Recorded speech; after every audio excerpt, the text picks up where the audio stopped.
Hi viewers, welcome to Nandini's pantry. இன்றைக்கி நந்தினிஸ் பேண்ட்ரியில் மதுரை பட்டணம் பக்கோடா தான் பண்ண போகிறேன். வாங்க அதை குயிக்காக பார்க்கலாம்.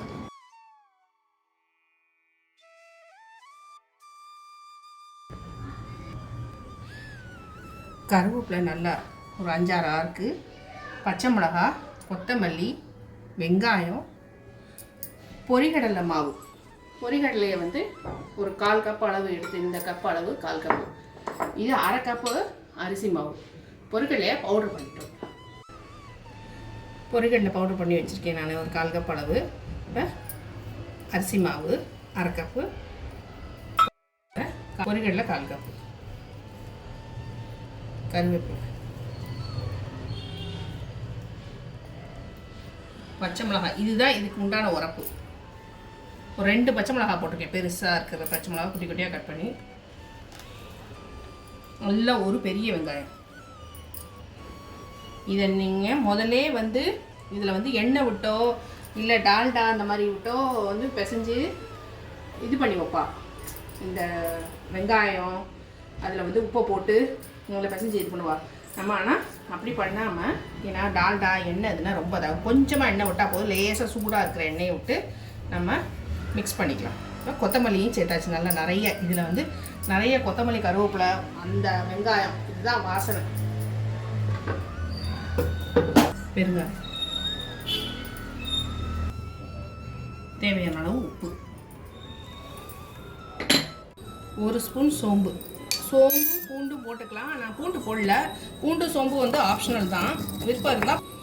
விருப்பம் இருந்தால் சோம்பும் பூண்டு போட்டுக்கோங்க.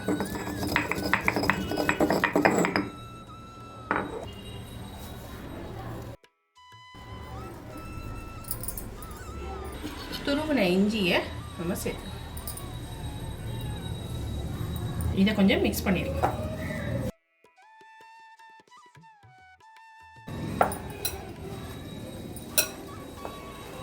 இதில் இந்த சூடான எண்ணெய் காய வச்சுக்கோங்க, அதை வந்து இதில் நம்ம சேர்த்துக்கலாம். சூடாக எண்ணெய் விட்டுறதுனால ஃபஸ்ட்டு இதில் லேசாக மிக்ஸ் பண்ணிக்கலாம். கொஞ்சமாக தண்ணி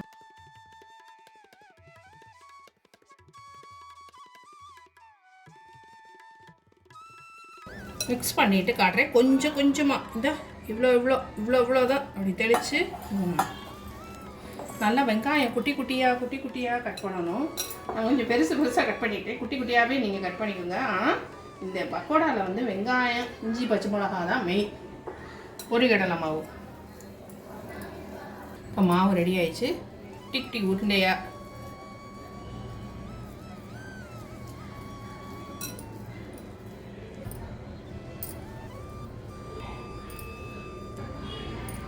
வெங்காயம் வந்து குட்டி குட்டியாகவே கட் பண்ணிக்கோங்க, அப்போ தான் வந்து பிரிஞ்சு வராது.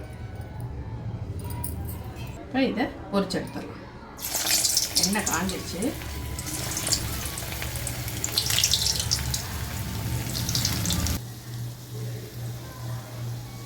குட்டி குட்டியாக நீங்கள் வெங்காயத்தை கட் பண்ணிங்கன்னா சூப்பராக வரும். நல்லா இதுவே அழகாக உடையாமல் வந்திருக்கு.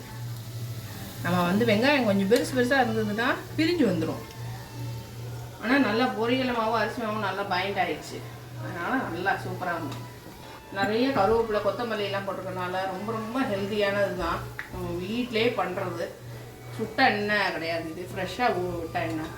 அதனால் ரொம்ப சூப்பராக இருக்கும். Coffee, tea time snacks first கிளாஸாக இருக்கும். இது கொஞ்சம் நல்லா செவந்து வரட்டும். அடுப்பு நல்லா லோ ஃப்ளேம்லேயே இருக்கணும். அப்போ தான் வந்து உள்ளேயும் நல்லா வெளியே வந்து நல்லா செவந்து வந்துடும். ஆனால் உள்ளே வேகாமல் இருந்துடும். அதனால் உள்ளே நல்லா வெந்து வரணும். அதனால் கொஞ்சம் லோ ஃப்ளேம்லேயே வச்சு பொறுமையாக எடுத்துக்கணும். அது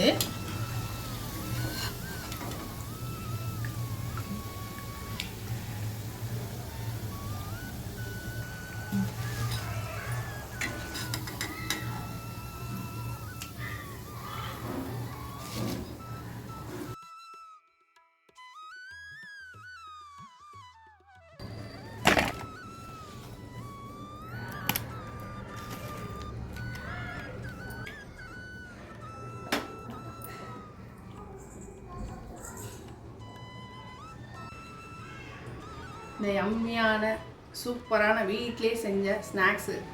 இது கண்டிப்பாக உங்களுக்கு இந்த பட்டணம் பக்கோடா ரொம்ப பிடிச்சிருக்குன்னு நம்புகிறேன். வீடியோ பிடிச்சிருந்துன்னா, ரெசிபி பிடிச்சிருந்துன்னா லைக் பண்ண மறந்துடாதீங்க. இப்போ ஃப்ரெண்ட்ஸ் அண்ட் ஃபேமிலிக்கு செஞ்சு பார்த்து எப்படி இருந்ததுன்னு ஷேர் பண்ணுங்கள். கமெண்ட் அதாவது ரெசிபி எப்படி இருந்ததுன்றதை பற்றி கமெண்ட் பண்ணுங்கள். Evening tea time, coffee time ஸ்நாக்ஸாக வந்து கண்டிப்பாக இதை ட்ரை பண்ணலாம்.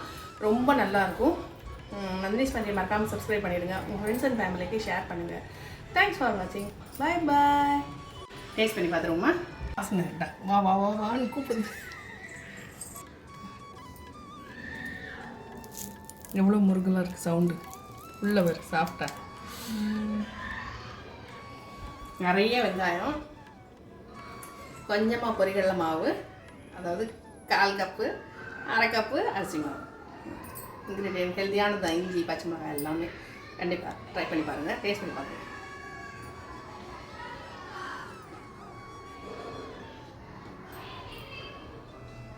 கண்டிப்பாக ட்ரை பண்ணி பாருங்கள். பாய்.